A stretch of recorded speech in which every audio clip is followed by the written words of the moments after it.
I've also learned a few things with you, especially that if you focus on the micros, your macros get right. Sorted out, yeah.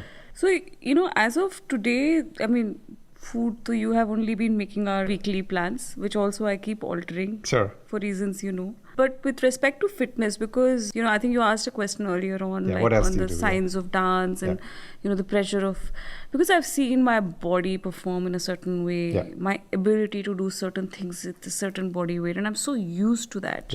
And my expectations have still not grown.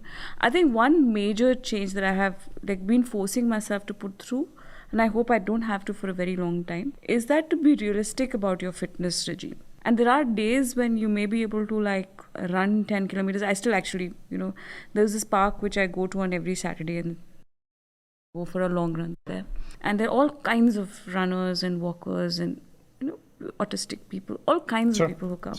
One of the great things about that, what I go every day is one is to say that you see people really fit people running super uber cool, passing through you, and you're like, oh my shit, this is I've hardly started and I'm already lagging behind.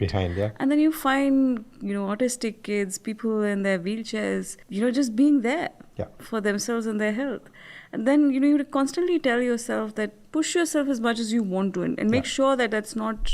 It's very difficult to arrive at that line. I'm not saying it's easy. Exactly.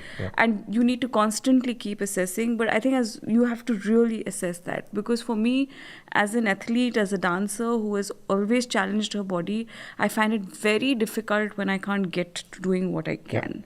Because I know that that's how my body can look and do, and those kind of motions. And sometimes you cannot be unreal with your body, and you need to come to terms with it.